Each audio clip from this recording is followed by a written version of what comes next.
What is up, my friends? Welcome to Flippin' Bats. It is Smoltz Day here on the show, where once a week, every single week, the Hall of Famer John Smoltz joins us to talk anything happening around the game of baseball and try and get some good stories out of him from when he played. And today is no different because over the last week, we've seen a couple different benches clearing brawls, if you will. I say that lightly, where they're always called benches clearing brawls, but really nothing happens 99% of the time. But I'm going to ask him, what are the rules? You've experienced them from the mound, from the dugout, from the bullpen. You always see the bullpen guys jump up and over, and then everybody runs in together, and then you just all meet at the mound. What are the rules here with benches clearing brawls? And give us a good story from one of them. I'm going to talk about that. Going to talk about the Seattle Mariners because the Mariners are good. And I admitted earlier this week, I was wrong about this team. I think they are legit. I know it's early, but I do believe they are good and that this is not a fluke. I'll ask John about that, about the Mariners, and about new coaches. We've seen a couple over the past couple of years. Obviously, the Mariners are one of them. Edgar Martinez into his new hitting role last August. That changed their season around offensively, and they've continued that. Now, with the Rangers' Brett Boone in, their old hitting coach out. So we've seen a couple different coaching changes mid-season. How much does that really matter? Like a mid-season coaching change, whether it be a pitching coach or a hitting coach or a head coach. How much does that matter to the team? We'll talk to John about that. But I'm really excited to talk to him this week, as I always am, really. So without further ado, let's get to him now, the Hall of Famer, John Smoltz. All right, and here he is now, the Hall of Famer, John Smoltz. John, how are we doing this week? We're doing great. Got a little week off from a game this weekend, but then right back to action in Boston with the Red Sox and the Braves next weekend. Love that. Love that. I want to ask you first this week because we've seen it a couple times over the last week or so. It's mostly just a lot of smoke, but benches clearing brawl situations where everyone comes pouring out of the bullpen and a lot really happens without a lot happening. But you've been a part of some good ones. You've been a part of a lot of these situations as well. I really just want to ask you about the rules of them. You've had them from the bullpen, you've had them from the dugout, you've been a part of them from the mound, I assume. So walk us through the rules of a benches clearing brawl situation that you've been a part of. Yeah, when you really strip it away, it doesn't make sense for the bullpen to come pouring out, right? You should I almost have a agree. rule to keep both bullpens where they're at and let the two teams kind of deal with whatever's the fracas that's going on the field. It's overkill. It always is, but it's the emotion of it. Yeah. And whenever somebody gets hit, it's never fun. And you got to make sure that the game's different today. They don't let you throw inside too often. The guys got armors that they're wearing. But when it gets sour and when it gets heated, then the point of no return usually happens. You Yeah. know, like when is it even? And I just felt like it was handled differently 15, 20 years ago. And now you're more apt to be thrown out before you have a chance to kind of make it even. True. Were you ever in the bullpen? Obviously, you closed for a while as well. Were you ever in the bullpen when something happened and everybody's just like, what's the vibe down there? Here we go again. We have to run in, oftentimes side by side by this other bullpen, and then just run in for nothing to happen. Yeah, you kind of joke and square up with, oh, I got this guy, like I'll measure up. We laugh about it because the ones you can laugh about, it's not going to go into a full brawl. Yeah. Usually when the people start pointing and they start coming out, the first thing that starts it is that they come out of the dugout.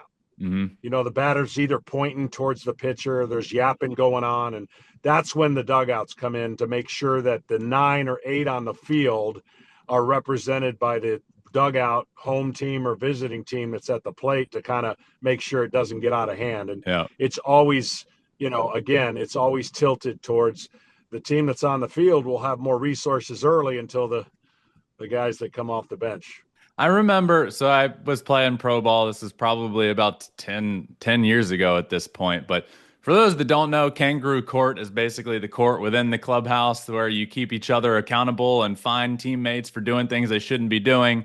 I remember we were told before the season, if you're part of a benches clearing brawl situation, if you leave your position, you're going to be fined. So whether you're in the dugout on offense or if you're out in the field, if you leave and become a part of it, you're going to have money taken out of your paycheck. But then what we would do in kangaroo court, if you didn't leave and come support your teammates out on the field, you're going to get fined even more. So Yeah. just like, just be there for your teammates is essentially what it turned into. Yeah, the worst mistake you can make is when you're on the IL coming on the field because then you're going to get suspended. So that's where you feel like a heel. I've been in that situation where I'm the only one in the dugout, but I can't go on the field because I'm on the IL. So that's a bad situation also. Yeah. John, I want to talk about the Seattle Mariners because I said earlier this week, I think I was wrong about the Mariners, and I'm ready to say that a little over a month into the year. I was frustrated they didn't add on offense. I do think their offense still could be better, but it is far better than I thought it would without their guys even really going yet. Julio hasn't heated up yet. Randy's not hitting great yet, but this offense still is towards the top of the league in many offensive categories. And really, their pitching so far, which you know will be towards the top of the league, is really team ERA wise close to middle of the pack, slightly better there. I think I was wrong about this Mariners team. I do think they're Well, legit, and I do think this offense can be good enough. Am I off there? What do you think about this yeah, team? it's all about the offense. Look, it's easier to pitch. You're going to give up more runs when you score more runs. You don't have to be perfect and pitch great and shut everybody out. So there's room for error there. Absolutely, their offense, if they get going, they're going to be the team to beat. And even that's saying strong things about Texas and their pitching staff because their offense hasn't matched up their pitching. So it's going to be a good year for Seattle if they score runs. Yeah. What do you think about this? There's a lot of new coaching changes happen. Do you think the Mariners were one last year that offense turned around when Edgar Martinez came into his new role? You mentioned the Rangers. You have their new hitting coach Brett Boone coming in and taking over. What are your thoughts on mid-season coaching changes, whether it be a pitching coach, a hitting coach, or a head coach? How much does it matter? And did you ever have a situation where it affected you? Never during the year, but I know it's overkill. It's too much blame, not enough credit. The hitting team is not, if they're not hitting, the coach must go. That's just the narrative. Same thing with pitching. It's not a fair assessment, but sometimes you do need some different eyes and Yeah. you need some different intel, but it's not fair. It's not justified, but it's part of the game. I do think with a lot of these new changes, and tell me if I'm wrong, with these offensive guys coming in, Edgar Martinez, Brett Boone, it feels a little bit like the game is, I think, hopefully trending back a little bit towards just have some feel. There were some heavy analytics guys in situations that are now out, and it's like, look, Edgar Martinez knows how to hit. Brett Boone knows how to hit. Let's bring in some guys back to the fold that just know how to have an approach at the plate, know how to throw strikes on the mound, just have more feel for the game instead of like what this number tells you to do. There's a place for that we've talked about, but it seems like more coaches are coming back in the fold that you just want to have some feel for the game. Well, something's got to change. I Yeah. mean, because the batting averages are not going up, the Yeah. ball in play is not. So I know everyone's got a personal hitting coach nowadays, and that takes over. And you're just figureheads in an organization, but it's the information and it's the way they're teaching guys how to hit. Yeah. It's really not a player's fault. So if you get a better blend and you get an opportunity to learn the mechanics of hitting a baseball and quit trying to lift clean and separate, then you will have better results. It's just common sense. But if the reward system tells you not to, then there's no need to change, and strikeouts will be strikeouts and you're looking for homers. How would you have succeeded with batters approach the way it is today? No, if I'm on, I'm gonna have 3 to 4 more strikeouts per game, Yeah. no doubt. Everybody would. Yeah. If you're on, you make your pitches. There's no adjustments, and there's no. Listen, this is not an indictment. It's just back to what I said. If they're telling you, don't change your swing with 2 strikes, don't get weak contact.